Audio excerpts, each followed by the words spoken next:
in the classical Indian view, the question is asked, what is a fulfilled life? How does one measure the quality of one's life? And the answer is that there are four legitimate aims to a life. And those are dharma, artha, kama, and moksha. And moksha is often translated as liberation or enlightenment. So that a person engaging all four aims lives a fulfilled life. So some people get hung up on artha, the worldly aspect, money, power, and so on. Other people get hung up on sensuality, enjoyment, sensory gratification, kama, unbalanced all by itself. Dharma is very important. To discern at in any given situation, what is my duty here? And without that, life is pretty meaningless. So those three aims, and then the fourth aim is moksha, liberation. And that is more mysterious to understand than the first three aims. And so that's what yoga is for, is to move towards moksha. The fourth aim of life, it's the last and most difficult aim. It requires a deep interiorization, meditation,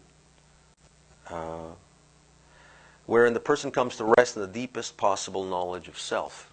Again, samadhi, that subject-object duality dissolves, and that confusion about what am I is no more. Now, this self-knowledge is far more than a complete recollection of one's memory. It's not an accounting of all the travails of the body, the history of the body. It's not the history of the body. It's not the history of the ego. It's something far beyond that. And its hallmark is a self-evident ending of this agitation towards this absolute knowledge of self.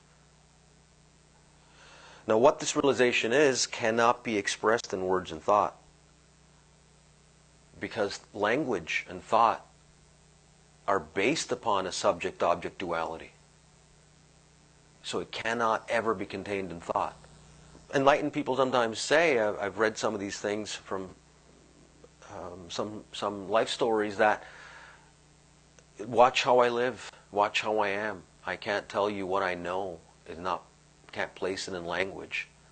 But I can express it in all sorts of ways, but I cannot put it in language. I mentioned yoga is a path to moksha. But it's one of 6 complementary paths. They're called Nyaya, Vaisheshika, Sankhya, Yoga, Purva Mimamsa, Uttara Mimamsa. So Nyaya is the study of the rules and limits of thought and logic and language. Anything you're going to frame, anything you're going to come up with, that has to be the basis. And so it's a very, very deep and involved study, and it supports all the other views or paths as well. So it's not like people take on one and ignore the other 5. These are integrated. Vaisheshika is literally translated as particularity. So that's the method of analysis, so that you can look at the world and say, well, one way of trying to understand it is to break it up into little bits, and then break those up into little bits. Keep pulverizing them, keep analyzing the world and whatever phenomena there are, and see what you find.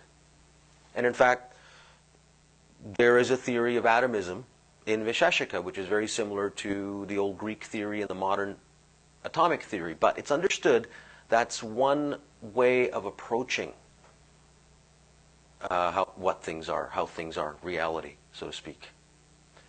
This method of analysis is not the only method. And unless you even know the limits of thought and logic and language, you get real caught up in that.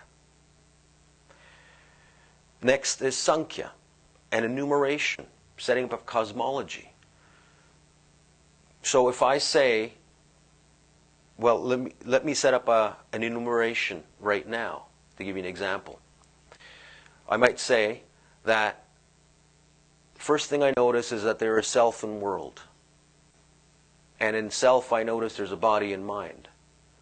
And in the world I notice there's time and space and matter and energy. So I've outlined a number of fundamental principles. And I've just now enumerated a number of them, and I've enumerated all of reality in that way. Now there's many other ways of doing that. So Sankhya, as a very developed system, has a lot more than the 5 or 6 that I just created.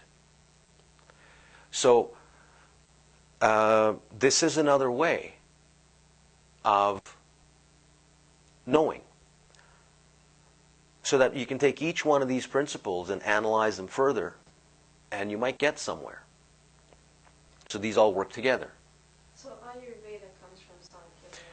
Yes, Sankhya is a system which posits the 5 great elements: fire, water, wind, earth, space, and that particular cosmology is then seen to be made, is understood that we can look at the world, all the material bodies that we see, including our own body, as being made up of those 5 elements.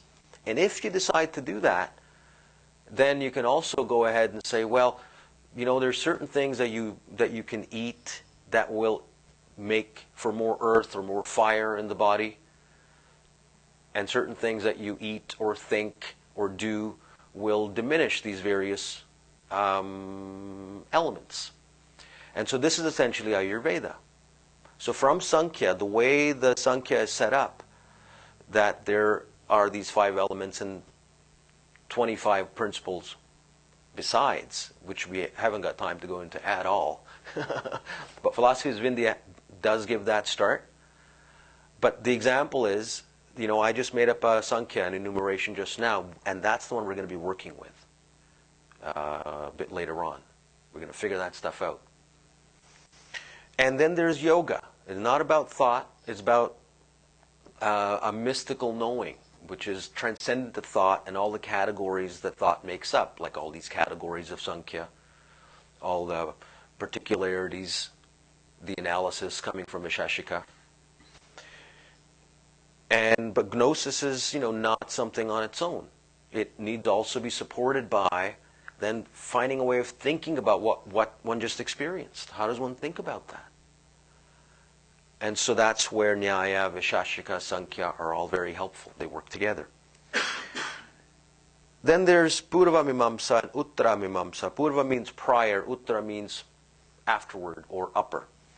And this refers to the most ancient of classical Indian texts known as the Vedas. The Vedas contain 2 kinds of information. One kind of information is all about how to conduct life in a somewhat ritualistic way, so it's very conscious what you're doing, and how that is connected to upholding the sacred order of the world. And so the study of that is Purva Mimamsa. That's the first part of the Veda. And so Mimamsa, Purva Mimamsa, doesn't concern itself with a question of, well, what is truth and what is this and where does this come from? It's almost entirely ethical in nature. And without having something that's entirely ethical in nature, you can get lost in all these intellectual pursuits about what's reality and what's truth and so on. Very important part of the 6. And then there's Uttara Mimamsa, also called Vedanta.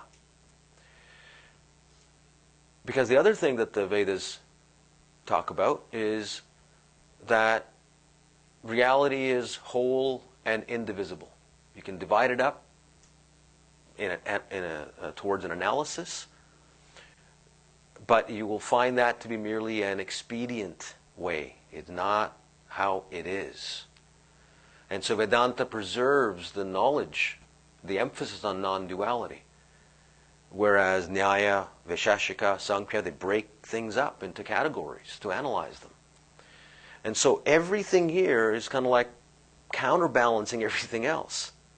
So you can get lost if you take on this very holistic approach in terms of making sense of what's going on. The importance that all these Indian metaphysics, the 6 views, accord to knowledge, is easily explained if we take into consideration the causes of human suffering.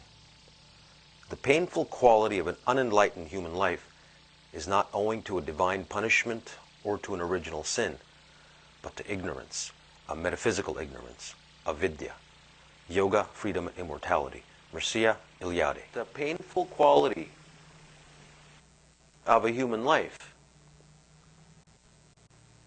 is, first of all, not due to a divine punishment. There's not a God meting out judgment. It's not due to a cosmic battle between good and evil. It depends upon the degree of wakefulness that any being has. The more enlightened a being, the less such a being creates suffering for others. He or she still may meet lots of suffering, but at least they're not creating suffering. And that's a big part of ending it overall. And it often has an effect towards oneself also. So here we're beyond this idea of good and evil as a cosmic metaphysical principle, which is common in other approaches to understanding the world. And so therefore it is this process towards enlightenment that can help.